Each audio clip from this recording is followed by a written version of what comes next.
సెరూయ అంటే దావీదు గారి అక్క. ఎవరు? దావీదు గారి అక్క. అభిషై ఎవరు? దావీదు గారికి మేనల్లు. దావీదు గారి యొక్క తన యొక్క రాజ్యంలో అభిషై అనగా తన మేనల్లుని సైన్యాధ్యక్షుడిగా చేశారు. సైన్యాధ్యక్షుడు, ఇద్దరు కుమారులు ఉంటారు, ఇద్దరు కుమారులు కూడా సైన్యాధ్యక్షుడిగా చేశారు. ఇప్పుడు సెరూయా కుమారుడైన అభిషై రాజును ఆదుకొని ఆ ఫిలిష్తీయుని కొట్టి చంపెను. దావీదు జనులు ఇది చూసి ఇశ్రాయేలులకు దీపముకు నీవు ఆరిపోకుండానట్లు నీవు ఇక మీదట మాతో కూడా యుద్ధమునకు రావద్దని అతని చేత ప్రమాణము చేయించి చాలు. ఇక్కడ ఒక మాటను మనం ధ్యానం చేయబోతున్నాం ఈ యొక్క మధ్యాహ్నకాల వేళ. సెరూయా కుమారుడైన అభిషై రాజుగారిని ఎప్పుడూ కనిపెట్టుకుని ఉండేవాడు. అభిషై ఎవరు అంటే దావీదు గారికి సొంత మేనల్లుడు. అలాగనే అభిషైకి దావీదు గారు మామయ్య. అయితే రాజ్య పరిపాలనలో దావీదు గారు రాజు అయిన తర్వాత రాజ్య పరిపాలనలో రాజ్యాధికారంలో ప్రాముఖ్యమైనటువంటి పాత్ర ఏదైనా ఉందంటే అది సైన్యాధ్యక్షుడు కదా. ముఖ్యమంత్రికి ఎంత విలువ ఉంటుందో హోంమంత్రికి కూడా అంతే విలువ ఉంటుంది. ఎందుకంటే హోంమంత్రి చేతిలోనే అన్నీ ఉంటాయి. అన్ని పోలీస్ డిపార్ట్మెంట్ వ్యవస్థ కానీ అనేకమైనవి న్యాయ వ్యవస్థ అన్నీ కూడా ఎవరి చేతిలో ఉంటాయంటే హోమ్ మినిస్టర్ చేతిలో. అంటే ముఖ్యమంత్రితో సమానమైన స్థానాన్ని హోమ్ మినిస్టర్ కలిగి ఉంటారు. అలాగనే రాజుతో పాటు సమానమైన స్థానం ఎవరికి ఉంటుంది అంటే సైన్యాధ్యక్షుడికి ఉంటుంది. ఇప్పుడు అభిషై సైన్యాధ్యక్షుడిగా ఉన్నప్పుడు దావీదుని ఇశ్రాయేలు ప్రజలందరూ కూడా ఒక మాట, ఒక విజ్ఞాపన చేశారంట. ఏంటి అని అంటే, అయ్యా నీవు ఇశ్రాయేలులకి దీపముగా ఉన్నావు. చెప్పండి, ఇశ్రాయేలులకి ఎవరు దీపంగా ఉన్నారు? చెప్పండి, ఎవరు? దావీదు రాజుగారు ఇశ్రాయేలుకి దీపంగా ఉన్నాడంట. ఇశ్రాయేలుకి దీపంగా ఉన్న నీవు మాతో యుద్ధానికి రావద్దు. ఎందుకు యుద్ధానికి రావద్దు అని అంటే, నీకేదైనా జరిగితే మా దేశం ఏమైపోద్ది? చీకటి అయిపోద్ది. దీపం ఆరిపోతే దేశం ఏమైపోద్ది? చీకటి అయిపోద్ది. ఇప్పుడు లైట్లు ఆరిపోతే ఇల్లు ఏమైపోద్ది? చీకటి అయిపోద్ది. కాబట్టి ఇంటికి దీపం ఎవరు? ఇల్లా. దేశానికి దీపం ఎవరు? రాజు. రాజు మంచిగుంటే ప్రజలు మంచిగుంటారు, ఇల్లాలు మంచిగుంటే కుటుంబం మంచిగుంటుంది. అందుకే మనం ఈరోజు ధ్యానం చేయబోతున్న విషయం ఏంటంటే, మనము మన ఇంటికి దీపాలుగా ఉన్నామా, శాపాలుగా ఉన్నామా? మనం మన ఇంటికి దీపాలుగా ఉన్నామా, శాపాలుగా ఉన్నామా? దావీదు గారి జీవితంలో మనం ఆలోచన చేస్తే దావీదు గారు ఆ దేశానికే దీపంగా ఉన్నాడంట. అంటే దావీదు గారు ఆ దేశం కొరకు ఎంత ప్రయాసపడి ఉండొచ్చు. ఆ దేశాన్ని కట్టడానికి, ఆ దేశాన్ని కాపాడడానికి, ఆ దేశాన్ని ఒక ఉన్నతమైన స్థితిలో నిలబెట్టడానికి.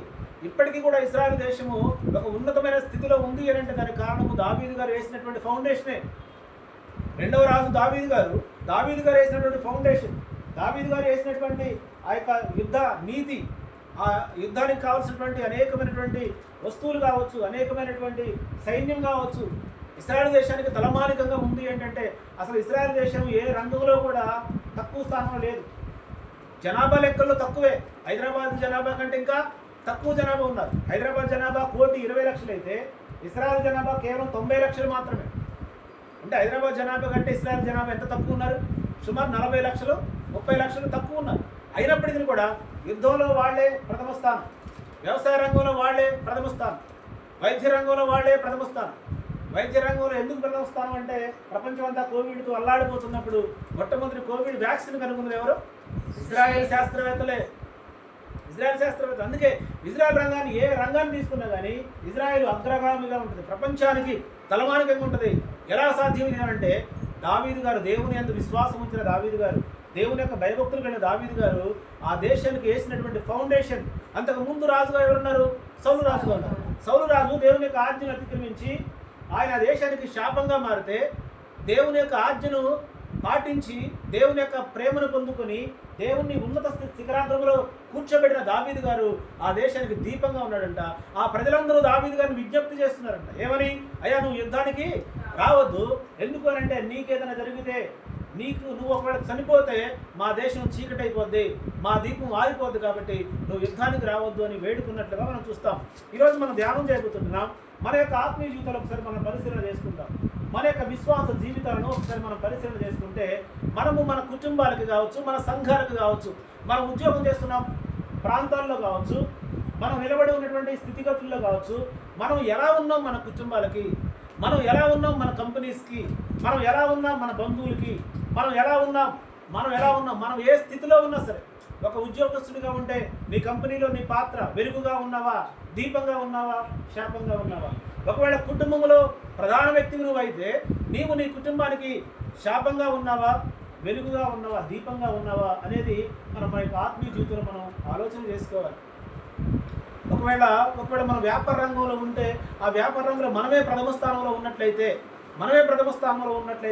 ప్రథమ స్థానంలో ఉన్నటువంటి మనము ఆ యొక్క కంపెనీకి దీపంగా ఉన్నామా, శాపంగా ఉన్నామా అనేది మనము ఆలోచన చేసుకోవాలి.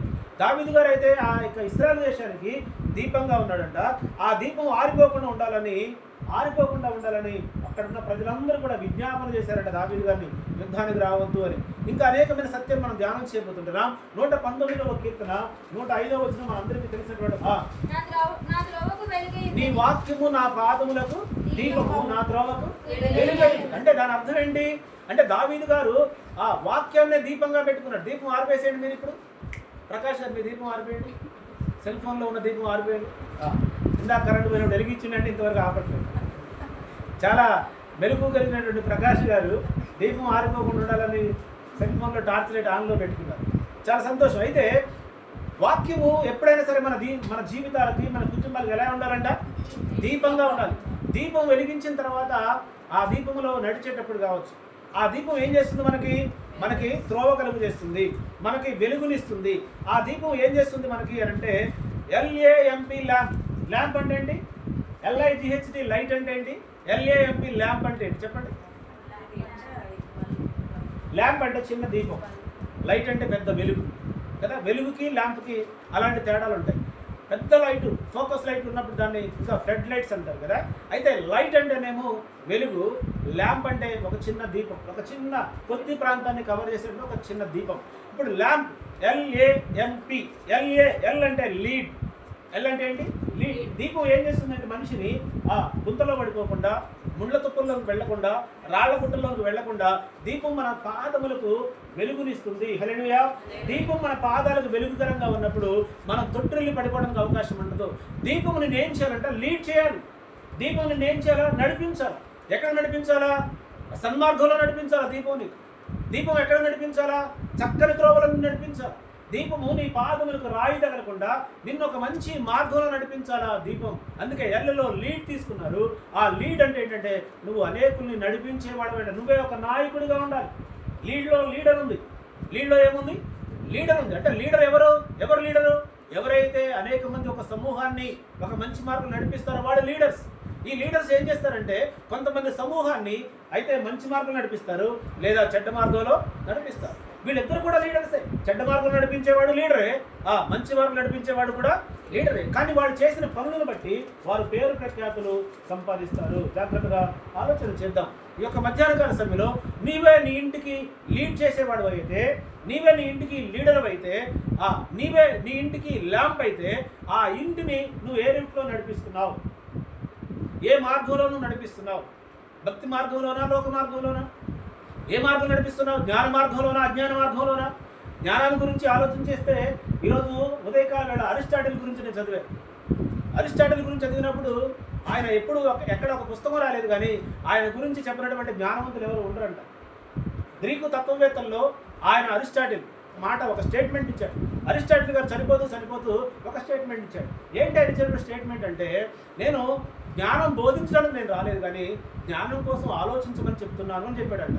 నేను జ్ఞానవంతుడిని కాదు, ప్రపంచ ప్రఖ్యాతిగాంచిన జ్ఞానవంతుడని ఆయనకి పేరుంది. ఆ వ్యక్తి అంటున్నాడు, నేను జ్ఞానవంతుడిని కాదు, నాకు జ్ఞానం లేదు, కానీ నేను ప్రజలని జ్ఞానం వైపు మళ్లించడానికి, జ్ఞానాన్ని ఆలోచించడానికి మాత్రమే ప్రోత్సహిస్తున్నా తప్ప నేను జ్ఞానం నేర్పించేవాడిని కాదు అని చివరి స్టేట్మెంట్ ఇచ్చినట్లుగా మనం చూస్తున్నాం. అందుకే నీవు నీ ఇంటిని ఎలా నడిపిస్తున్నావు? నువ్వు నీ ఇంటిని లీడ్ అయితే, నువ్వే లీడర్ అయితే, నువ్వే ల్యాంప్ అయితే ఎలా నీ ఇంటిని నువ్వు నడిపిస్తున్నావు? భక్తి మార్గంలోనా, లేదా లోక సంబంధ మార్గంలోనా, లేదా ధనాపేక్షతో కూడినటువంటి మార్గంలోనా, లేదా మరొక అనేకమైన సందర్భాలు, అనేకమైన విషయాలు ఉన్నాయి. ఈ యొక్క భూమి మీద ఏ విధంగా నీ ఇంటిని నువ్వు నడిపిస్తున్నావో, ఏ విధంగా నీ లీడర్షిప్ నీ ఇంటిలో ఉపయోగపడుతుందో ఒకసారి మనం ఆత్మపరిశీలన చేసుకోవాలి. దావీదు గారు దేశానికి వెలుగై ఉన్నప్పుడు నీవు నీ కుటుంబానికి వెలుగుగా ఎందుకు ఉండకూడదు? నీవే నీ కుటుంబానికి ఒక వెలుగుగా, ఒక దిక్చూసిగా, ఒక మార్గదర్శిగా, ఒక మార్గంగా నువ్వు ఎందుకు ఉండకూడదు? దావీదు గారు ఒక దేశాన్ని ప్రభావితం చేస్తే నువ్వెందుకు నీ ఇంటినే ప్రభావితం చేయలేకపోతున్నావు? నువ్వెందుకు నీ ఇంట్లో నలుగురు వ్యక్తులను ప్రభావితం చేయలేకపోతున్నావు అని అంటే మనలో ఎక్కడో లోపం ఉంది. ఆ లోపాన్ని ఆలోచించుకోవాలి, ఆ లోపాన్ని సరి చేసుకునే ప్రయత్నం చేయాలి. ఆ లోపం ఎక్కడుందో కనిపెట్టి దాన్ని రెక్టిఫై చేసుకునే ప్రయత్నం చేయాలి. కానీ నాలో ఏ లోపము లేదని చెప్పుకొని ఒకవేళ పైకి మనల్ని మనం మభ్య పెట్టుకున్నట్లయితే మన కుటుంబము అంధకారమయంగా అవడానికి అవకాశం ఉంది. హల్లెలూయా. అందుకే మనము లీడ్లో ల్యాంప్లో ఎల్ చూసాం. ఎల్ అంటే లీడ్గా మనం చూస్తున్నాం. సమూయేలు రెండవ గ్రంథం 9వ అధ్యాయము 1వ వచనమును మనం చూసినట్లయితే దావీదు గారు ఇస్తున్న మరొక స్టేట్మెంట్ అక్కడ కనపడుతుంది మనకి. యోనాతానును బట్టి నేను ఉపకారము చూపుటకు సౌలు కుటుంబంలో ఎవడైనా కలడాని దావీదు అడిగెను. యోనాతానును బట్టి. యోనాతాను ఎవరు చెప్పాలి? యోనాతాను ఎవరు? సౌలు కుమారుడు. దావీదుకి ఏమైంది? Close friend. దావీదు గారికి ఎంత పెద్ద క్లోజ్ ఫ్రెండ్ అంటే చాలా చాలా చక్కగా వాడు ఒక స్నేహం కొనసాగింది. అయితే దావీదు గారు సౌలు గారి కుటుంబం అందరూ చనిపోయిన తర్వాత దావీదు గారు ఎంత కృతజ్ఞత కలిగిన వ్యక్తో ఈ ఒక వాక్యం మనకు తెలుస్తుంది. ఈ ఒక వాక్యం మనకు నేర్పిస్తుంది ఎంత కృతజ్ఞత కలిగిన వాడు. కేవలము ఆయన ఆ దేశానికి వెలుగుగా ఎందుకు మార్చబడ్డాడనే విషయాలు మనం ధ్యానం చేస్తున్నాం. అయితే ఎంత కృతజ్ఞత కలిగిన వాడంటే ఆ సౌలు గారి కుటుంబం చనిపోయింది. సౌలు గారి కుటుంబంలో ఎవరైనా ఉన్నారా? నేను ఆ కుటుంబానికి మేలు చేయాలనుకుంటున్నా, ఆ కుటుంబానికి నేను ఉపకారం చేయాలనుకుంటున్నా, ఆ కుటుంబానికి మేము మేలు చేయాలి. ఆ కుటుంబం నాకు ఎంతో చేసింది. వాస్తవానికి దావీదు గారికి ఏం చేసింది ఆ కుటుంబం? చెప్పండి. సౌలు గారి కుటుంబం దావీదు గారికి మేలు చేసిందా, కీడు చేసిందా? కీడే చేసింది. ఎప్పుడెప్పుడు దావీదును చంపాలా, ఎప్పుడెప్పుడు దావీదును పట్టుకోవాలా, ఎప్పుడెప్పుడు దావీదును సంహరించాలా అని ఒక రకమైనటువంటి ద్వేషంతో రగిలిపోయాడు సౌలు గారు బ్రతికినంత కాలం. కానీ యోనాతాను అయితే దావీదు గారికి ప్రాణ స్నేహితుడిగా మార్చబడ్డాడు. ఆ ప్రాణ స్నేహాన్ని మర్చిపోలేక దావీదు గారు వారి యొక్క కుటుంబం అంతా అంతరించిపోయిన తర్వాత ఆ కుటుంబంలో నుంచి ఎవరైనా ఒక వ్యక్తి ఉన్నారా, ఆ వ్యక్తిని నేనేం చేయాలంట? ఆ వ్యక్తికి నేను ఉపకారము చూపాలి. ఆ వ్యక్తికి ఏం చేయాలి? ఉపకారం చూపాలి. అంటే ఆ వ్యక్తికి నేను ఏదైనా మేలు చేయాలి. ఎందుకు మేలు చేస్తావా? దావీదు గారు సౌలు గారు నీకు ఏం చేశాడు అని అంటే సౌలు గారు చేయకపోవచ్చు. సౌలు గారు కడుపును పుట్టినటువంటి యోనాతాను నా ప్రాణ స్నేహితుడు కాబట్టి నేను ఆ కుటుంబానికి ఉపకారము చూపించాలి. హల్లెలూయా చెప్పాలి. హల్లెలూయా. ఆ కుటుంబానికి నేను ఉపకారం చేయాలంటే ఆ కుటుంబంలో ఎవరైనా మిగిలి ఉన్నారని చెప్పి ఏమంటే రాజు అంతటి వాడు ఆ సౌలు కుటుంబం గురించి ఆలోచించిన అవసరం ఏముంది? ఏదో అయిపోయింది, ఇక నా రాజ్యం, నా సింహాసనం నేను స్థిరపరచుకుంటే సరిపోద్దు కదా అని అనుకోవచ్చు కదా దావీదు గారు. అలా అనుకోవట్లే. ఆ కుటుంబం నుంచి ఒక వ్యక్తి నాకు కావాలి, ఎవరైనా ఉన్నారా అని ఎంక్వైరీ చేస్తే ఒక కుంటివాడు అనేటువంటి మెఫీబోషెతు అనేటటువంటి వ్యక్తి కనబడతాడు. ఆ వ్యక్తిని తీసుకొచ్చి రాజుగారి యొక్క బల్ల మీద, రాజుగారి డైనింగ్ టేబుల్ మీద ఆ వ్యక్తిని కూర్చోబెట్టి భోజనం పెట్టి ఆయనకు అన్ని సపరిచర్యలు చేస్తారు. దావీదు గారు ఇశ్రాయేలు దేశానికి కేవలం వెలుగుగా ఉండడానికి గల కారణం ఏంటంటే దావీదు గారి జీవితంలో కృతజ్ఞతా భావాన్ని మనం చూస్తున్నాం. దావీదు గారి జీవితంలో కృతజ్ఞతా భావం ఉంది కాబట్టి ఆ దావీదు గారు ఆ దేశానికి వెలుగుగా మార్చబడ్డాడు, ఆ దేశానికి దీపంగా మార్చబడ్డాడు. అందుకే మన కుటుంబంలో కూడా చిన్న చిన్న విషయాలకు మనం థ్యాంక్స్ చెప్పడం నేర్చుకోవాలి. చిన్న మేలుకి, చిన్న ఉపకారాలకి ఎప్పుడు కూడా మనం థ్యాంక్ యూ చెప్పడం నేర్చుకోవాలి. అది మనకు అలవాటు లేదు. ఫారిన్ కంట్రీస్లో ప్రతి చిన్నదానికి థ్యాంక్స్ చెప్తారు. కానీ మనకి థ్యాంక్స్ చెప్పడం చేత కాదు, సారీ చెప్పడం కూడా చేత కాదు. ఈ రెండు చేత కాదు మనకి. ఎందుకో అర్థం కాదు. ఎందుకంత ఈగో మనకి. కాబట్టి ఒక చిన్న సారీతో ఒక బంధం బలపడుతుందంటే ఆ సారీ చెప్పడానికి అసలు నీ మనసు రాదు. ఆ సారీ చెప్పడానికి నువ్వు ఎందుకంత ఆత్మాభిమానం, ఎందుకంత ఈగోని ఏమంటారు తెలుగులో? ఈగో బాగా అలవాటు పడుతుంది కదా. చెప్పండి ఏమంటారు? కాదు, గర్వం కాదు, ఏంటని అహంకారం కాదు, అది కూడా కాదు. ఏదో ఒక మంచి పదం ఉంటుంది అది. ఈగో అలవాటు అది మర్చిపోయింది మనం. రైట్. అయితే దానివల్ల మనం ఈ రెండు పదాలు మన జీవితాల్లో కనుమరుగైపోయే పరిస్థితికి వచ్చింది. ఒకటి థ్యాంక్స్ అనే పదం, రెండవది సారీ అనే పదం. ఈ రెండు పదాలు ఎంత బలమైనవి అంటే, ఈ రెండు పదాలు ఎంత గొప్పవి అని అంటే వాటిని మన జీవితంలో ప్రతిసారి దాన్ని వాడటం మనం నేర్చుకున్నట్లయితే మన జీవితంలో ఎవరు మనకు శత్రువులు అనేవారు ఉండరు. ఈ రెండు పదాలు మన జీవితాన్ని మనం అలవాటు చేసుకుంటే ఎవరితో మనకు విభేదాలు ఉండవు. ఈ రెండు పదాలు మనం వాడుక చొప్పున వాడుక భాషలోకి వాడుక పద్ధతులు అలవాటు చేసుకుంటే మనకి శత్రువులు కానీ, మనకి వ్యతిరేకులు కానీ, మనకి ఇంకా మనల్ని చూసి ముఖం తిప్పుకునేవాడు కానీ ఎవ్వరు కూడా ఉండరు. ఈ రెండు పదాలు చాలా బలమైనవి, ఈ రెండు పదాలు చాలా కఠినమైనవి. ఈ రెండు పదాలు వాడే విధానం బట్టి నీ వ్యక్తిత్వం ఏంటో తెలిసిపోదు, నీ మనస్తత్వం ఏంటో తెలిసిపోదు. ఈ రెండు పదాలు నువ్వు బాగా వాడుతూ ఉన్నట్లయితే, అనేక సందర్భాలలో వాడుతూ ఉన్నట్లయితే నీ మనసు ఏంటనేది అర్థమైపోతుంది. అందుకే జాగ్రత్తగా విందాం. దావీదు గారు కృతజ్ఞత కలిగి జీవించాడు కాబట్టి ఇశ్రాయేలు దేశానికి ఒక ల్యాంప్గా, ఒక వెలుగుగా ఆయన ఉన్నట్లుగా మనం చూస్తున్నాం. ఇక రెండో మాట, ల్యాంప్లో లీడ్ చూసాం. ఇప్పుడు ల్యాంప్లో ఎల్ తర్వాత ఏమొస్తుంది? ఏ మీన్స్ అటోన్మెంట్. అటోన్మెంట్ అంటే ఏంటి? పశ్చాత్తాపం. చూడండి డిక్షనరీలో అటోన్మెంట్ అంటే పశ్చాత్తాపం. అంటే ల్యాంప్లో మరొక పదం మనం చూస్తున్నాం. దావీదు గారిలో ఏం కనపడుతుంది? పశ్చాత్తాపం కనపడుతుంది. హల్లెలూయా. ఒకటి మనం కృతజ్ఞతను చూసాం, రెండవది పశ్చాత్తాపాన్ని మనం చూస్తున్నాం. ఒకసారి మనం జ్ఞాపకం చేసుకున్నట్లయితే సమూయేలు రెండవ గ్రంథం 12వ అధ్యాయము. సమూయేలు రెండవ గ్రంథం పక్క పేపర్లోనే ఉంటుంది. 12వ అధ్యాయము 1 నుండి 15 వచ్చిన ఒకసారి మనం ధ్యానించినట్లయితే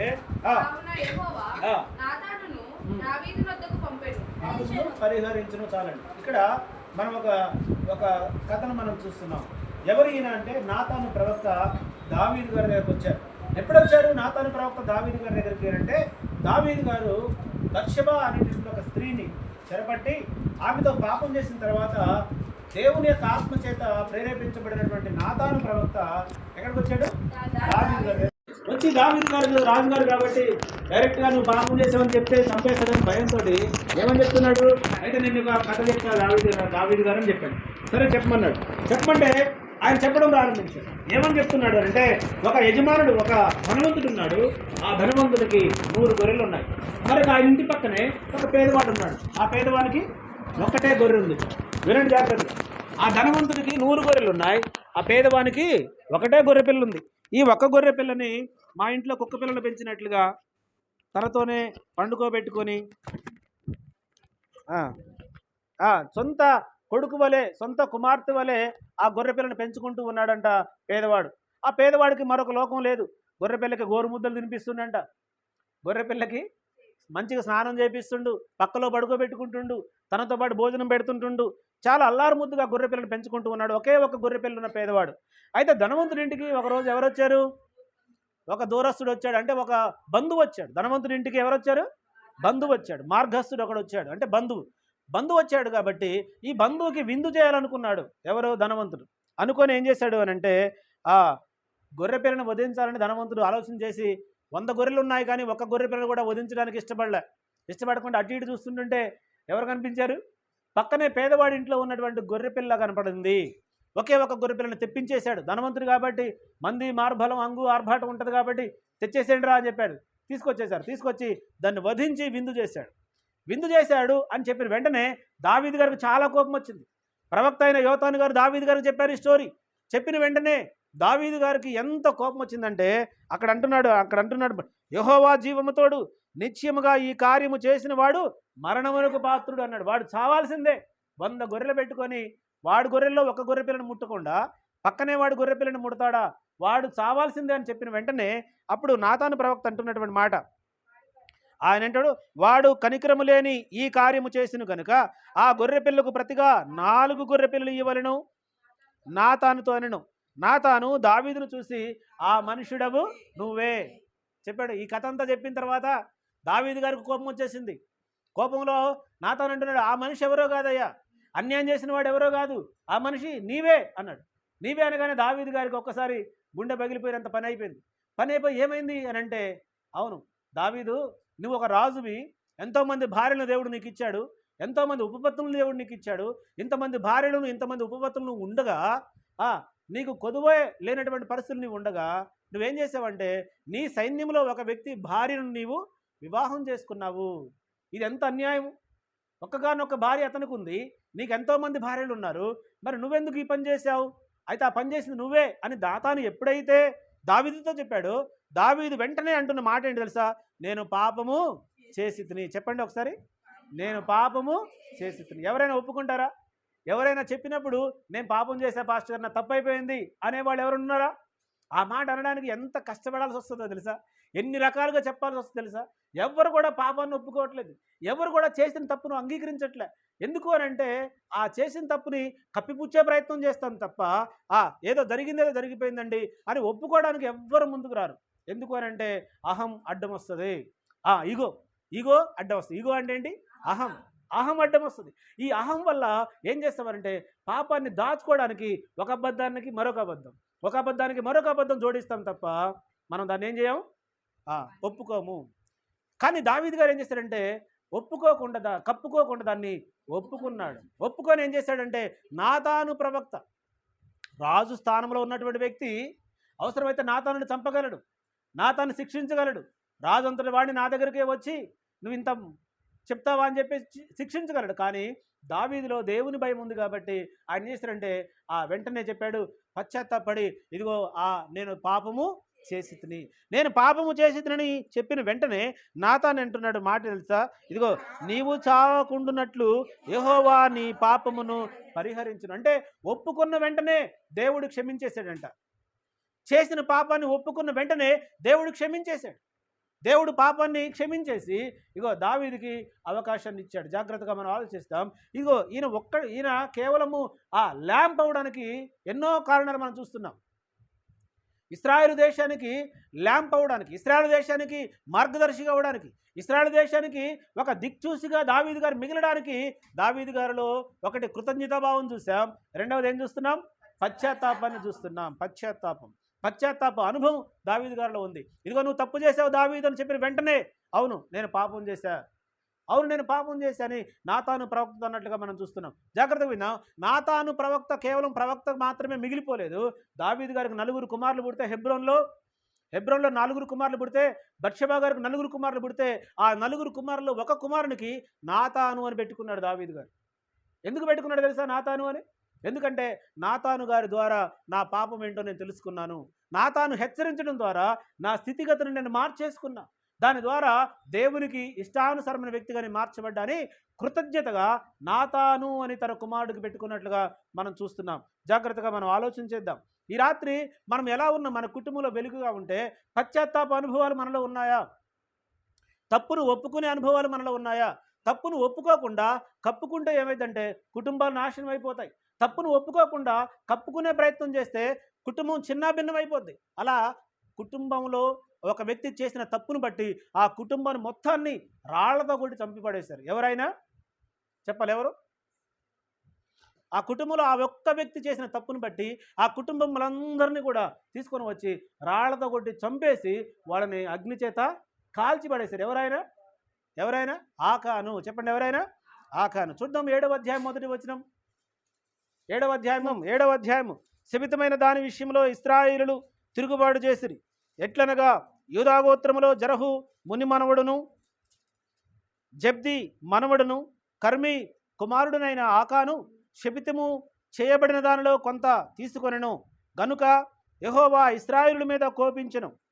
యెహోషువ మీరు వెళ్ళి దేశమును వేగు చూడని చెప్పి బేతేలు తూర్పు దిక్కున బేతానేనును దగ్గరకు పోయి హాయి అను పురమును ఎరుకో నుండి వేగుల వారిని పంపగా వారు వెళ్ళి హాయి పురమును వేగు చూసి యెహోషువ యొద్దకు తిరిగి వచ్చి జనులందరినీ వెళ్ళనీయకము 2-3 వేల మంది వెళ్ళి హాయిను పట్టుకొని వచ్చును.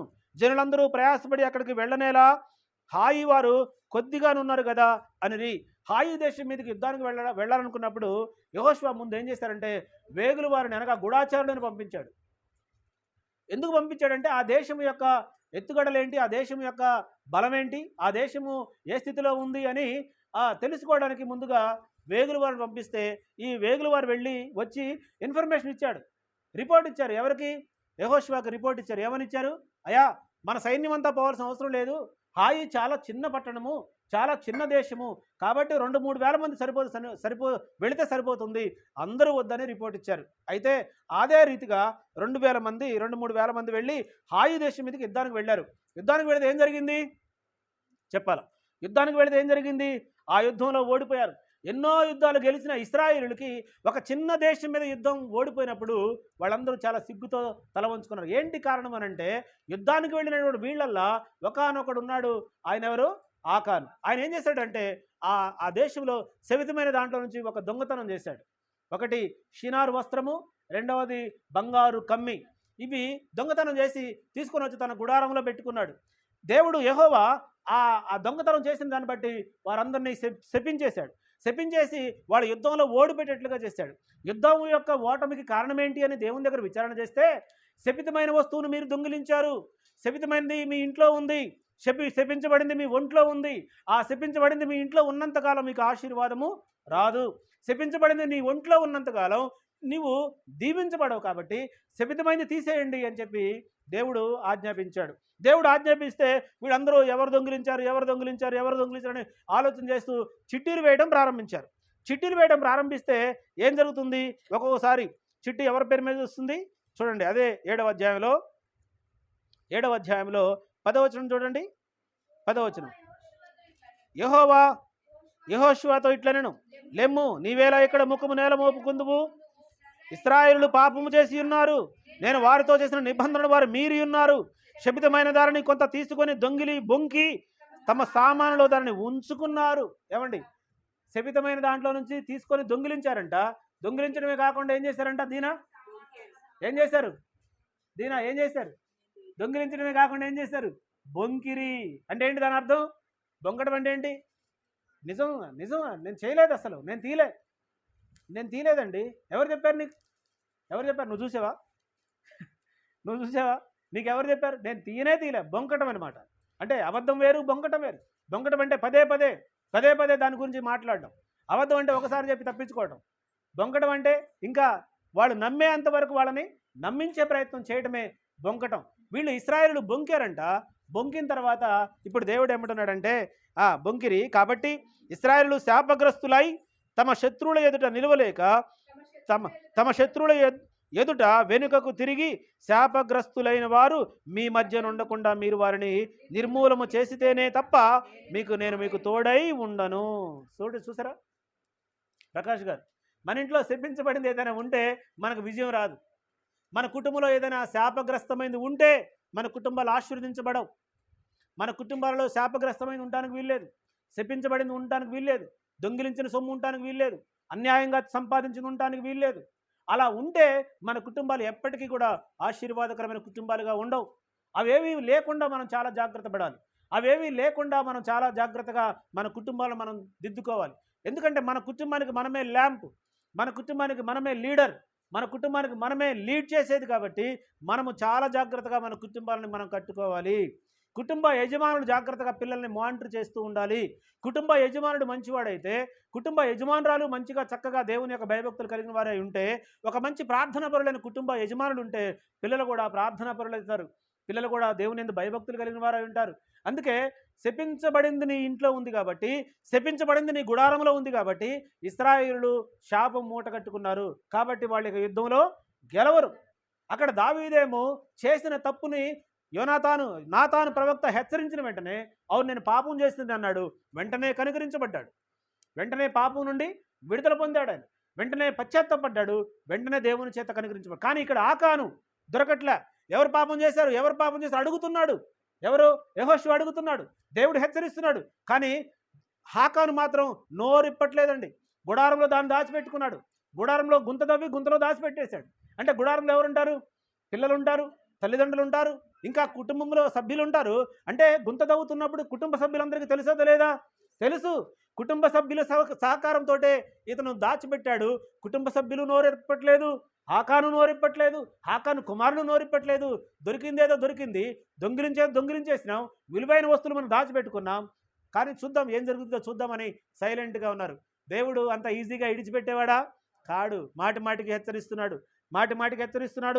మాటికి చీట్లు వేస్తున్నారు. చీట్లు వేస్తుంటే జబ్దీ పేరు మీద ఒకసారి చీటీ వచ్చింది. అయ్యా జబ్దీ, మీ ఇంట్లో శాపగ్రస్తమై ఉందా? అయ్యా మాకేం తెలియదు. తర్వాత మళ్ళీ చీట్లు వేశారు. మళ్ళీ చీట్లు వేస్తే జబ్దీ మునిమనోడి పేరు వచ్చింది. ఆయన పేరు వచ్చి, అయ్యా ఏమైంది, వచ్చిందా, మీ ఇంట్లో ఎవరైనా ఉన్నారా అంటే, మా ఇంట్లో వాళ్ళందరినీ బయటికి తీసుకొచ్చారు. ఎవరున్నారు? ఆకాను కుమారులు కుమార్తెలు అందరూ బయటకు వచ్చి గుడారం ముందు నిలబడ్డారు. ఆకాను, నీ ఇంట్లో శపితమైంది ఉందా అని అంటే, ఇప్పుడు ఆకాను గారి స్టేట్మెంట్ చూడండి ఒకసారి. ఆకాను గారు మాట్లాడుతున్నటువంటి మాటలను చూడండి. 16వ వచనం నుండి. కాబట్టి యెహోషువ ఉదయమును లేచి ఇశ్రాయేలును వారి గోత్రములను వరుసగా వరుసను బట్టి దగ్గరకు రప్పించి యూదా గోత్రము పట్టబడెను. యూదా గోత్రం పట్టబడెను. యూదా వంశమును దగ్గరకు రప్పించినప్పుడు జెరహీయేలు వంశమును పట్టబడెను. ఆ జెరహీయేలు వంశమును పురుషుల వరుస దగ్గరకు రప్పించినప్పుడు జబ్ది పట్టబడెను. అతడును అతని ఇంటి పురుషులు వరుసకు దగ్గరకు రప్పించినప్పుడు యోధా గోత్రములో జరహు ముని మనవడును జబ్ది మనవడను కర్మి కుమారుడైన ఆకాను పట్టబడెను. కదా, దేవుడు ఎంత వెయిట్ చేశాడు చూడండి. వీడు చెప్తాడా లేదా, దొంగిలించింది చెప్తాడా లేదా అని చెప్పేసి దేవుడు పరీక్షిస్తూ వస్తున్నాడు. కానీ వాడు వంతు వచ్చేదాకా వాడు చెప్పనే లేదు. ఏమంటే అందరూ వరుసలో నిలబెట్టారు. వరుసలో నిలబెడితే అందరిని ఒక్కొక్కటి దేవుడు అడుగుతూ ఉంటుంటే ఈడు ముందే చెప్పొచ్చు కదా, తీశాను ముందు చెప్పట్లే. ఆయన వరుస వచ్చినప్పుడు, ఆయన వరుసలో నిలబడినప్పుడు అవును నేను తీశాను అని చెప్తున్నాడు. చదవండి. అప్పుడు యెహోషువ ఆకానుతో, నా కుమారుడా, ఇశ్రాయేలు దేవుడైన యెహోవాకు మహిమను చెల్లించి ఆయన ఎదుట ఒప్పుకొని నీవు చేసిన దానిని మరుగు చేయక నాకు తెలుపుమని నిన్ను వేడుకొనుచున్నానని చెప్పగా, ఆకాను యెహోషువతో, ఇశ్రాయేలు దేవుడైన యెహోవాకు విరోధముగా నేను పాపము చేసినది నిజము. చాలు. మరి ఇంతసేపు ఏం చేసిండు? ఇంతసేపు వదిలిపెడతారేమనుకున్నాడు. ఇంతసేపు ఏం చేసిండు? తప్పించుకోవచ్చులే అనుకున్నాడు. ఇంతసేపు ఏం చేసిండు? నీ దగ్గరకు వచ్చి నిన్ను అడిగేదాకా నువ్వు చెప్పవా? ఎంతోమంది నీకోసం విచారణ జరుగుతుంది. ఎంతోమంది ఎన్నో ప్రాంతాల్లో వెతుకులాట జరుగుతుంది. ఎంతోమందిని విచారణ చేస్తున్నారు. నీకు తెలుసు విచారణ జరుగుతుందని. తప్పు చేసింది నువ్వే, దొంగిలించింది నువ్వే, పాపం చేసింది నువ్వే. కానీ నీ దగ్గరకు వచ్చేదాకా నువ్వు చెప్పకుండా ఉన్నావు అని అంటే ఎంత కోపం వచ్చింది జేమ్స్ గారు? ఎంత కోపం వస్తుంది? ఏమండి, దొంగ మధ్యలో ఉన్నాడు, వీడిని అడగకుండా అందరిని అడుగుతుంటే వీడు మాత్రం సైలెంట్గా ఉండు. అప్పుడు నీకు తెలుసు ఫలానవాడని. ఎంత కోపం వస్తుంది కదా. దేవుడు తెలియదా ఫలానవాడని? తెలుసు. కానీ ఎంత కోపం వచ్చింది దేవునికి. ఇప్పుడు యెహోషువ మాట్లాడుతున్నాడు. ఏవయ్యా, నీ దాకా వచ్చిన దాకా నువ్వు నోరు మెదపకుండా ఉంటావా? యెహోవాకి మహిమ చెల్లించకుండా నువ్వు ఉంటావా అని చెప్పి గట్టిగా గద్దించి, ఆకాను యెహోషువతో, ఇశ్రాయేలు దేవుడైన యెహోవాకు విరోధముగా నేను పాపము చేసినది నిజము. దోపుడు సొమ్ములో ఒక మంచి షీనారు వస్త్రమును, 200 తులముల వెండిని, 50 తులముల ఎత్తుగల ఒక బంగారు కమ్మిని నేను చూసి వాటిని ఆశించి తీసుకొంటిని. అదిగో నా డేరా మధ్యలో అది భూమిలో దాచబడి ఉన్నదని, ఆ వెండి దాని క్రింద ఉన్నదని ఉత్తరం ఇచ్చి తాను చేసినదంతయు ఒప్పుకొనెను. హల్లెలూయా చెప్పండి. హల్లెలూయా. ఎప్పుడంటే నువ్వు ఒప్పుకునేది? ఎప్పుడు ఒప్పుకునేది? అంత అయిపోయిన తర్వాత. ఏమండి, మున్సిపల్ కోర్టులో తప్పించుకున్నావు, ఏమండి, మేజిస్ట్రేట్ కోర్టులో తప్పించుకున్నావు, హైకోర్టులో తప్పించుకున్నావు, చివరికి సుప్రీంకోర్టుకి వెళ్తే ఇప్పుడు సుప్రీంకోర్టులో ఒప్పుకోవడం వల్ల ఏంటి ప్రయోజనం? ఎంత కాలం వృధా అయింది, ఎన్ని డబ్బులు ఖర్చు అయ్యాయి, ఏమంటే ఎంత విచారణ జరిగింది నీకోసం, ఎంత కష్టమైంది గవర్నమెంట్కి. చివరికి సుప్రీంకోర్టులో నీకు ఉరిశిక్ష పడ్డ తర్వాత ఇక నిన్ను ఎవడు కాపాడతాడు? ముందే తప్పు ఒప్పుకుంటే బాగుండేది కదా. ముందే పట్టబడితే డబ్బులు సమయం అంతా వృధా అయ్యేది కదా. ఇది కాకుండా మనం కూడా అలాగనే చేస్తాం. చాలాసార్లు తప్పించుకునే ప్రయత్నం చేస్తాం, పారిపోయే ప్రయత్నం చేస్తాం, ఏమండి, హైడ్ చేసుకునే ప్రయత్నం చేస్తాం. కానీ దేవుని దగ్గర ఇలాంటివన్నీ కుదరవు. మనుషుల్ని అయితే మాయ చేయొచ్చు, మభ్య పెట్టచ్చు, కానీ దేవుణ్ణి మాత్రం మనం మాయ చేయలేం, దేవుణ్ణి మభ్య పెట్టలేం. కాబట్టి ముందుగానే అడిగిన వెంటనే చెప్పినట్లయితే అది బాగుండేది. కానీ ఆకాను అలా చేయలేదు. దావీదు గారు చెప్పిన వెంటనే స్టోరీ చెప్పిండు. దావీదు గారికి నాతాను ప్రవక్త స్టోరీ చెప్పిండు. స్టోరీ చెప్పిన వెంటనే ఏమనుకున్నాడు దావీదు? ఈ స్టోరీ అంతా నా గురించే చెప్తుండే, నేను ఎట్లా తెలిసిపోయింది అనుకున్నాడు. అనుకున్న వెంటనే ఆయన ఒప్పుకోలేదు. కానీ ఈయన చెప్పాడు, ఆ మనుషుడు నువ్వే అన్నాడు. అంటే అక్కడ గొర్రె పిల్లను పోల్చి చెప్పాడు. నాతాను ప్రవక్త దేన్ని పోల్చాడు? గొర్రె పిల్లను పోల్చి చెప్పాడు. దావీదు గారికి కొంచెం అర్థం కాలేదు. తర్వాత ఆ మనుషుడు నువ్వే అన్న వెంటనే ఒకేసారి రియలైజ్ అయిపోయాడు. ఒకేసారి గుండె బ్రద్దలైపోయింది. ఒకేసారి గిల్టీనెస్ వచ్చేసింది. ఒకేసారి ఒక ప్రవక్త, ఒక సామాన్య ప్రవక్త, ఇక రాజునైన నన్ను కూడా భయపడకుండా నువ్వు తప్పు చేసావని చెప్పాడు అని అంటే ఆయన ఎంత గిల్టీ ఫీల్ అయ్యాడో. కానీ వెంటనే రియలైజ్ అయ్యాడు. గిల్టీలో నుంచి రియలైజేషన్ వచ్చేసింది. రియలైజేషన్ నుంచి ఆయన పాప క్షమాపణ పొందాడు. కానీ ఆకానైతే బొంకుతున్నాడు, ఆకానైతే దాచుకుంటున్నాడు, ఆకానైతే కప్పుకుంటున్నాడు. ఆకాను కప్పుకున్నాడు. ఆయన ఆకాను ఆయన కుటుంబానికి శాపగ్రస్తంగా మార్చబడ్డాడు. కిందకు చదవండి వచనాలు, కిందకు చదవండి ఒకసారి. 25 నుండి చూడనా? 25. అప్పుడు యెహోషువ, నీవేళ మమ్మును బాధపరిచితివి, నేడు యెహోవా నిన్ను బాధపరచుననగా ఇశ్రాయేలులందరూ వారిని రాళ్లతో చావగొట్టిరి. వారిని రాళ్లతో కొట్టిన తరువాత అగ్ని చేత వారిని కాల్చి వారి మీద రాళ్లను పెద్ద కుప్పగా వేసిరి, అది నేటి వరకు ఉన్నది. అప్పుడు యెహోవా కోపోద్రేకము విడిచిన వాడై మళ్ళు కొనెను, అందుచేత నేటి వరకును ఆ చోటికి ఆకోరు లోయ అని పేరు పెట్టి.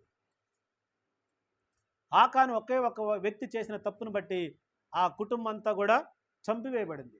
ఆ కుటుంబం అంతా శాపగ్రస్తమైంది. ఆ కుటుంబం అంతా రాళ్లతో చావగొట్టబడింది. కుటుంబానికి మనము దీపంగా ఉన్నామా, శాపంగా ఉన్నామా? దావీదు గారు అయితే ఆ కుటుంబానికి దీపం. దావీదు గారు తన యొక్క దేశానికే దీపం. కానీ ఆకాను తన ఒక చిన్న కుటుంబాన్ని కాపాడుకోలేక, ఆ కంటిని కంట్రోల్ చేసుకోలేక, ఆశను చంపుకోలేక, కోరికను చంపుకోలేక దొంగిలించాడు. దొంగిలించిన దాన్ని బట్టి కేవలం ఆకాను మాత్రమే చనిపోలేదు, ఆకాను కుటుంబ సభ్యులందరూ కూడా శాపగ్రస్తమైపోయారు. హల్లెలూయా. ఈ మధ్యాహ్న కాల సమయంలో మనం ఆలోచన చేద్దాం. మనము మన కుటుంబానికి రోల్ మోడల్ అయితే మన పరిస్థితి ఎలా ఉంది? మన కుటుంబానికి మనమే ఉత్తరవాదులు అయితే మన ద్వారా మన కుటుంబము శాపగ్రస్తంగా మారుతుందా? మన ద్వారా మన కుటుంబము ఆశీర్వాదకరంగా మారుతుందా? ఒక్కసారి మనమే విమర్శ చేసుకోవాలి, మనమే ఆలోచన చేసుకోవాలి. జాగ్రత్తగా ఆలోచన చేయండి. సంసోను గారు ఒక్కడి వల్ల ఏమైపోయింది తెలుసా? ఇశ్రాయేలు ప్రజలు ఇంకా ఏమైపోయారు? ఇశ్రాయేలు ప్రజలను విడిపించడానికి సంసోను దేవుడు వెన్నుకుంటే ఏమయ్యాడు? శరీర కోరికలను చంపుకోలేక ఏమైపోయాడు? ఇశ్రాయేలు వారికి శాపం మీదకి శాపం, ఇశ్రాయేలు వారి మీదకి శాపం మీదకి శాపం తెచ్చాడే తప్ప ఆ శాపములను విడిపించడానికి, ఆ యొక్క బానిసత్వాన్ని విడిపించడానికి సంసోను గారు ఏమాత్రం కూడా ప్రయత్నం చేయలేదు. ఏమాత్రం ప్రయత్నం చేయలేదు. ఏంటి అని అంటే తన యొక్క శరీర కోరికలు తనకు కావాలి, తన యొక్క ఆశ తను తీర్చుకోవాలి, తన కోరికలు తను తీర్చుకోవాలి, తన సుఖం తనదే కదా. చాలామంది పేరెంట్స్ అలా ఉంటారు. కొన్ని కుటుంబాల్లో వారి సుఖం వాళ్ళదే. ఉదయం అంతా కష్టపడతారు, 1000 రూపాయలు వస్తే 500 రూపాయలు ఫుల్గా దాగి ఇంటికి వచ్చేస్తారు. పిల్లల పరిస్థితి ఏంటి? భార్య బిడ్డల పరిస్థితి ఏంటి? కుటుంబాన్ని ఎలా నడిపించాలా? వాళ్ళ స్వార్థం వాళ్ళదే. ఇక 500 తీసుకొని వస్తే భార్య ఏం చేస్తుంది అని అంటే, భార్య కూడా డబ్బులు ఖర్చు పెట్టేసి కనబడిన ఇన్స్టాల్మెంట్లో వస్తువులన్నీ కొంటారు. పనికిరాని వస్తువులన్నీ కొని తీసుకెళ్ళి సజ్జ మీద దాచిపెడతారు. ఎందుకు దాచిపెడతారు అర్థం కాదు. నేను మా పాస్టర్ని ఎప్పుడు అంటూనే ఉంటా, ఏనా ఇది ఇల్లా స్టోర్ రూమా నాకు అర్థం కావట్లేదు. ఏమంటే ఏ చిన్న వస్తువు తీసినా, ఒక వస్తువు తీస్తే 10 వస్తువులు కింద పడిపోతాయి. ఎందుకు ఇవి అని అంటే ఇవన్నీ కావాలి. ఒకసారి మొన్న అన్ని 2 సంచులు కట్టేసి సజ్జ మీద పడేసి నేను బయటికి వెళ్ళొచ్చిన మళ్ళీ తీసి అక్కడ పెట్టుకున్నాను. ఏంటబ్బా అని అంటే అంతే, వస్తువులు కావాలి. ఎందుకు?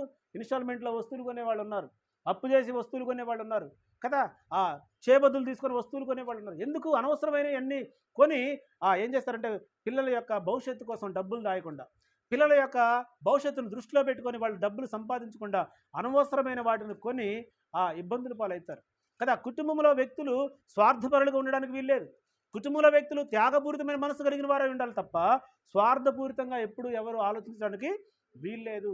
ఒకవేళ మనం స్వార్థపరులం అయితే మన కుటుంబాలు శాపగ్రస్తం అయిపోతాయి, మన కుటుంబాలు చిన్న భిన్నమైపోతాయి, మన కుటుంబాలు నిలకడ లేకుండా, మన కుటుంబాలు తల్లిదండ్రుల మాట పిల్లలు వినరు, పిల్లల మాట తల్లిదండ్రులు వినరు, వీళ్ళిద్దరి మాట వీధిలో వాళ్ళు వినరు. ఎందుకు వినరు అని అంటే వీళ్ళ దగ్గర నిలకడ లేదు, వీళ్ళ దగ్గర పొదుపు లేదు, వీళ్ళ దగ్గర ఉంటే ఒలకపోతా లేకపోతే ఎదురు చూపులు అన్నట్లు తెలంగాణలో సామెతలు ఉంటాయి. ఉన్నప్పుడు ఏం చేస్తారంట?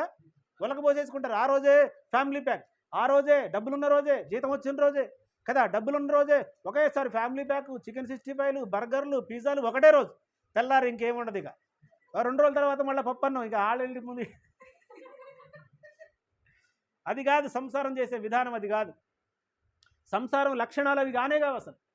సంసార లక్షణాలు ఎలా ఉంటాయంటే, భార్యాభర్తలు ఇద్దరు కూర్చొని వచ్చిన డబ్బుని జాగ్రత్తగా ఒక దగ్గర పెట్టుకొని, ఇదిగో ఇంటి కిరాయి ఎంత ఉంది, రేషన్కి ఇంత, చిట్టీకి ఎంత, పిల్లల ఫీజులు ఎంత, కరెంటు బిల్లు ఎంత, మొబైల్ రీఛార్జ్ ఎంత అని అన్నిటినీ డివైడ్ చేసుకోవాలి. ఫస్ట్ అన్నిటినీ డివైడ్ చేసుకున్న తర్వాత మిగిలిన డబ్బుని ఇది పొదుపు చేసే అలవాటు నేర్చుకోవాలి. ఎప్పుడైనా సరే పొదుపు చేయకపోతే, డబ్బుని పొదుపు చేయకపోతే, నీళ్ళలా ఖర్చు పెడితే తర్వాత మనం అప్పులు పాలవడానికి అవకాశం ఉంది.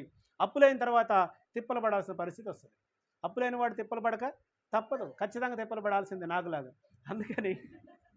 అందుకే అప్పు చేయకుండా చాలా జాగ్రత్తగా మన కుటుంబాలు మనం కట్టుకోవాలి. ఎందుకంటే మన కుటుంబాలకు మనమే రోల్ మోడల్, మన కుటుంబాలకు మనమే దీపము, మన కుటుంబాలకు మనం శాపాలుగా ఉండకూడదు, మన కుటుంబాలకు మనమే దీపాలుగా ఉండాలి. పరిశుద్ధ గ్రంథాన్ని మనం జాగ్రత్తగా పరిశీలన చేసినట్లయితే ఒకసారి LAMP ల్యాంప్లో ఏ అయిపోయింది కదా, ఏ అయిపోయింది. ఇప్పుడు ఎక్కడికి వచ్చాం? M means marked by battle. Battle అంటే యుద్ధం, యుద్ధ భూమి మనము ఎందుకు యుద్ధ భూమిలో ఉండాలి అని అంటే, దావీదు గారు యుద్ధములో ఉండాల్సిన సమయంలో ఎక్కడున్నాడు? యుద్ధము అంటే పని, యుద్ధము అంటే వ్యాపారం, యుద్ధము అంటే జీవనోపాధి కొరకు చేసే ఏ పనినైనా మనం ఒక దాన్ని యుద్ధంతో పోలుస్తాం. అయితే మన యొక్క కుటుంబ యజమానులు, మన కుటుంబ సభ్యులు ఎవరైనా సరే మనము చేయాల్సిన పనిని చాలా జాగ్రత్తగా ఒక నిబద్ధతతో మనం చేయాలి. చాలామందికి ఉన్నటువంటి చెడ్డ అలవాట్లు ఏంటో తెలుసా జేమ్స్ గారు? ఈరోజు చేయాల్సిన పని రేపు చేద్దాంలే అనుకుంటారు. ఇది చాలా చెడ్డ అలవాటు. ఈరోజు పని ఈరోజు కంప్లీట్ చేసేయాలి. నీకు సమయం ఉన్నా లేకపోయినా సమయాన్ని అడ్జస్ట్ చేసుకోవాలి. ఈరోజు పని ఈరోజు నువ్వు ఒక పేపర్ మీద పెట్టుకో టార్గెట్. ఎవరెవరిని కలవాలనుకుంటున్నావు, ఏమేం పని చేయాలనుకుంటున్నావు, ఎక్కడెక్కడ వెళ్ళాలనుకుంటున్నావు, అన్నీ పెట్టుకోవాలా. ఈరోజు నువ్వు బద్దకించి ఈరోజు చేయాల్సిన పని చేయకుండా ఒకవేళ నువ్వు ఈరోజు పోస్ట్పోన్ చేసావు అనుకోండి, ఈరోజు రేపటి సమయం నీది కాదు. అంటే ఇప్పుడు దేవుడు 24 అవర్స్లో ఒకవేళ 8 అవర్స్ నీకు చేయాల్సిన పని ఉంటే 8 అవర్స్ను వాయిదా ఇస్తే రేపు నువ్వు 16 అవర్స్ చేయాల్సిన పని వస్తుంది. ఒకవేళ 16 అవర్స్ నువ్వు శ్రమపడినా కానీ నిన్న చేయాల్సిన పని రేపు చేయలేవు. నిన్న కలవాల్సిన మనిషి రేపు కలవలేవు. నిన్న రాయాల్సింది రేపు రాయలేవు. అందుకని ఏ రోజు పని ఆ రోజు మనం చేసుకోవాలి. కానీ రాజుగారు ఎక్కడుండాలి? యుద్ధంలో ఉండాలి కదా. ఎక్కడుండాలి? యుద్ధంలో ఉండాలి. కానీ ఎక్కడున్నాడు ఈయన? ఎక్కడున్నాడు? ఇంట్లో ఉంటే బాగుండేది. ఇంట్లో లేడు, ఇంటి మిద్దె మీదకి ఎక్కిండంట. ఏమండి, పని పాట లేని వాళ్ళు ఏం చేస్తారు? సెల్ ఫోన్లు పెట్టుకొని మిద్దెల మీద ఎక్కి ఏం చేస్తారు? పని లేనివాడు ఏం చేస్తారంటే ఇంట్లో ఏ పని లేనివాళ్ళు టైంపాస్ కోసము మిద్దెల మీద వీధులల్లో సంత వీధుల్లో రకరకాలుగా తిరిగి అల్లరి చిల్లరగా తిరిగితే వాళ్ళు అపాయములో పడడానికి అవకాశం ఉంటుంది, అపరాధంలో పడడానికి అవకాశం ఉంటుంది. దావీదు గారు అదే చేశాడు. దావీదు గారు ఏం చేశాడంటే, యుద్ధంలో ఉండాల్సిన దావీదు గారు పైన మిద్దె మీదకి అటు ఇటు చూస్తున్నాడు. చూసిన వెంటనే చూడరాని దృశ్యం ఆయన కళ్ళల్లా పడింది. కంటి చూపుతోటే మనిషి మొదటిసారిగా పాపంలో పడిపోయినట్లుగా మనం చూస్తున్నాం.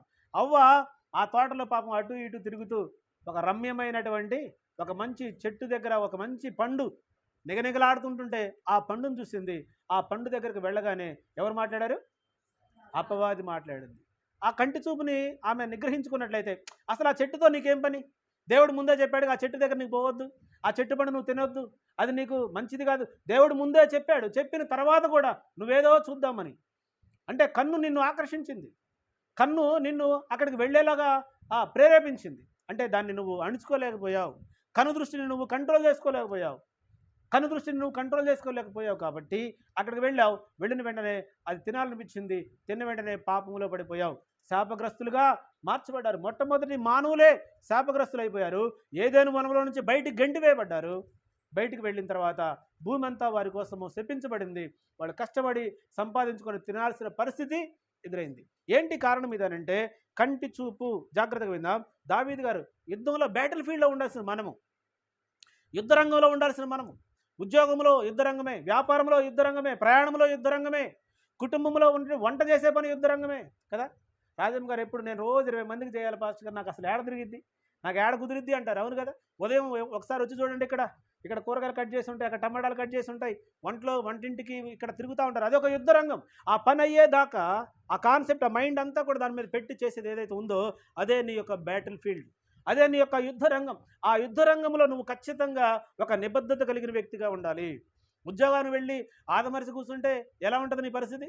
ఉద్యోగానికి వెళతావు, నీకు అప్పగించిన బాధ్యత నువ్వు చేయకుండా ఏదో ఆలోచిస్తూ ఆదమరిచి కూర్చుంటే ఒకరోజు భరిస్తారు, 2 రోజులు భరిస్తారు, 3వ రోజు ఏం చేస్తారు? అమ్మా ఏం చేస్తారు? 3వ రోజు ఓకే గెట్ అవుట్, నువ్వు ఉద్యోగం చేయలేవు. ఇంకా ఎందుకు అని అంటే నువ్వు ఎక్కడో ఉన్నావు, మనిషి ఉన్నావు, కానీ నీ మనసంతా ఎక్కడో ఉంది. అంటే నీ యొక్క నిబద్ధత లేదు, నీ యొక్క ఆలోచన విధానం వేరుగా ఉంది. అందుకే ఎప్పుడు చేయాల్సిన పని అప్పుడు చేయాలి, ఎక్కడ ఉండాల్సిన టైంలో అక్కడ ఉండాలి. ఆదివారం పరిశుద్ధమైన మందిరంలో ఉండాలి, బుధవారం పరిశుద్ధమైన మందిరంలో ఉండాలి, శుక్రవారం మందిరంలో ఉండాలి, దేవుని యొక్క సన్నిధిలో ఉండాలి. అవి కాకుండా వేరు స్థలాల్లో ఉంటే అవి కొన్ని మనకి కీడు చేయొచ్చు, కొన్ని మనకి మేలు చేయొచ్చు. మ్యాక్సిమము లోకంలో ఉండే పరిస్థితులు ఎలా ఉంటాయంటే కీడు చేసే పరిస్థితులే మనం చూస్తూ ఉంటుంటాం. అందుకే marked by battle field. M means marked by battle field. P means, P గురించి మనం చూస్తే ల్యాంప్లో పి దగ్గరకు వచ్చినట్లయితే ప్రిజర్వ్డ్ బై ద గాడ్. దేవుని యొక్క చేతుల్లో, దేవుని యొక్క సంరక్షణలో నువ్వు ఉండాలి. ల్యాంప్లో దావీదు గారు దేవుని యొక్క సంరక్షణలో ఉన్నట్లుగా మనం చూస్తాం. దావీదు గారు ఒక వరాన్ని అడిగాడు దేవుని దగ్గర. ఏమడిగాడు? ఒక వరాన్ని కోరుకున్నాడు దేవుని దగ్గర. ఏమని వరం? అమ్మ ఏ వరం? నేనును నా కుటుంబము నిత్యము నీ సన్నిధిలో ఉండినట్లు నాకు వరమును దయచేయి ప్రభా. ఎందుకు అనంటే దేవుని యొక్క చేతుల్లో, దేవుని యొక్క చేతుల్లో ఏముంటుందంటే సురక్షితమైనది ఉంటుంది. దేవుని యొక్క చేతుల్లో సంరక్షణ ఉంటుంది. దేవుని యొక్క చేతుల్లో భద్రత ఉంటుంది. దేవుని యొక్క చేతుల్లో భద్రత ఉంటుంది. కాబట్టి మనమంతా దేవుని యొక్క చేతుల్లో ఉండడానికి ఇష్టపడాలి. హల్లెలూయా. మనమంతా కూడా దేవుని యొక్క కనుసన్నల్లో ఉండడానికి ఇష్టపడాలి. మనమంతా దేవుడు ప్రభువా నేనేమై ఉన్నానో నీ చిత్తమే, నేను ఈరోజు ఏమై ఉన్నానో అది నీ చిత్తమే ప్రభువా, ఇక మీదట కూడా నీ చిత్త ప్రకారం జీవించడానికి నాకు సహాయం చేయమని ఎప్పుడు కూడా దేవుని యొక్క చేతుల్లో ఉండడానికి మనం ఇష్టపడాలి. జాగ్రత్తగా మనం ఆలోచన చేసినట్లయితే 121వ కీర్తన 4వ వచనాన్ని చూద్దాం.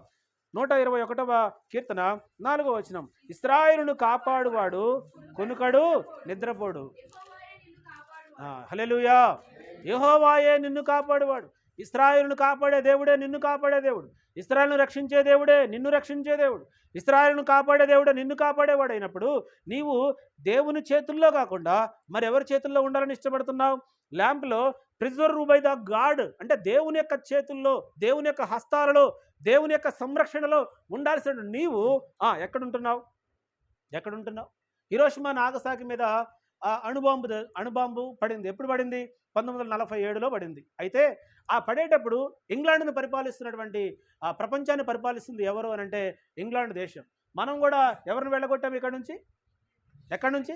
బ్రిటిష్ వాళ్ళు. ఎక్కడి నుండి వచ్చారు బ్రిటిష్ వాళ్ళు? ఇంగ్లాండే కదా. దాని యొక్క కేంద్ర పాలిత ప్రాంతం, దాని యొక్క కేంద్రం ఇంగ్లాండే. ఇంగ్లాండ్లో వాళ్ళ యొక్క పరిపాలన వ్యవస్థ ఉంటుంది. అక్కడ నుంచి అన్ని దేశాలకు వెళ్ళిపోయి వాళ్ళు జయించి వాళ్ళు అయితే ఆ టైంలో ఇంగ్లాండ్ దగ్గరకు వెళ్ళిన తర్వాత ఆ బ్రిటిష్ సైనికులందరూ కూడా ప్రతి ఇంటికి కూడా ఒక ఇన్ఫర్మేషన్ ఇస్తున్నారంట. అమ్మా ఇదిగో అణుబాంబు పడబోతుంది, మీరందరూ ఇళ్ళు ఖాళీ చేసేయండి, మీరందరూ ఇక్కడ సురక్షితమైన ప్రాంతాలకు వచ్చేసేయండి, అణుబాంబు పడబోతుంది అని ప్రతి ఇంటికి డోర్ కొట్టి ప్రతి ఇంట్లో వ్యక్తులందరినీ కూడా అలర్ట్ చేసి వాళ్ళందరినీ ఆ ప్రాంతం ఖాళీ చేపిస్తున్నారు. హిరోషిమా నాగసాకి మీద పడింది ఆల్రెడీ. నెక్స్ట్ టార్గెట్ ఎవరు అయ్యారంటే ఇంగ్లాండ్ అని వాళ్ళకి ఇన్ఫర్మేషన్ వచ్చింది. ఇంగ్లాండ్ని మొత్తం ఖాళీ చేపిస్తున్నారు. అలా ఖాళీ చేపించే టైంలో ఒక ఇంటికి వెళ్ళి తలుపు కొట్టారంట. తలుపు కొడితే ఆ ఇంట్లో పండు ముసలామె నిలబడి ఉందంట. అమ్మా ఇది మీరు ఖాళీ చేయాలి, మీరు ఇల్లు ఖాళీ చేసేయండి, ఖాళీ చేస్తే మిమ్మల్ని మేము సురక్షిత ప్రాంతం తీసుకెళ్తాం, ఎందుకంటే ఈ రాత్రే ఇంగ్లాండ్ దేశం మీద అణుబాంబు దాడి జరగబోతుందని మాకు ఇన్ఫర్మేషన్ వచ్చింది, కాబట్టి నువ్వు ఖాళీ చేయమ్మా అని చెప్తే ఆమె అన్నదంట, అయ్యా నేను ఖాళీ చేయను. ఎందుకు అని అంటే నన్ను కాపాడడానికి ఒక ఆయన మెలుగుతో ఉంటున్నాడు, ఆయన అసలు నిద్రే పోతలేడు, కంటికి రెప్పలా నన్ను కాపాడుతున్నాడంటే ఆయన నువ్వు ఇద్దరికి వస్తారమ్మా, నువ్వు ఖాళీ చేయి, వీళ్ళంతా పిచ్చోళ్ళు అనుకుంటారా, మీరు అందరికి వెళ్ళారు కదా, నిన్ను కాపాడేవాడు చనిపోతాడు, నువ్వు కూడా చనిపోతావు, అనుభవం అంటే మామూలు విషయం కాదమ్మా, నువ్వు ఖాళీ చేయంటే లేదయ్యా నన్ను కాపాడేవాడు కునుకడు నిద్రపోడు, కాబట్టి నేను ఇక్కడి నుంచి ఖాళీ చేయను. ఏమ్మా నీకు ఇంత చాదస్తం వచ్చిందేంటి? ఎందుకు ఇట్లా మాట్లాడుతున్నావు? ముసలి వయసులో ఇంకా మా అంటే 2-3 ఏళ్ళు చచ్చిపోతావు, అయినా నేను కాపాడాలని మేము ఇంత ప్రయాసపడుతుంటే నువ్వు ఇంత మూర్ఖంగా ఎందుకున్నావమ్మా, ఖాళీ చేయంటే లేదయ్యా దేవుడు వాగ్దానము చేశాడు, దేవుడు మాట తప్పనటువంటి వాడు, ఆయన ఖచ్చితంగా నన్ను కాపాడతాడని చెప్పి ఆ వృద్ధాప్యుల తల్లి ఆ సైనికులతో పోరాడిందంట. ఏ విషయంలో? నేను ఖాళీ చేయను, నేను ఇక్కడి నుంచి వెళ్ళను. ఆ రాత్రంతా ఆమెతో మాట్లాడుతున్నాడు సైనికులు,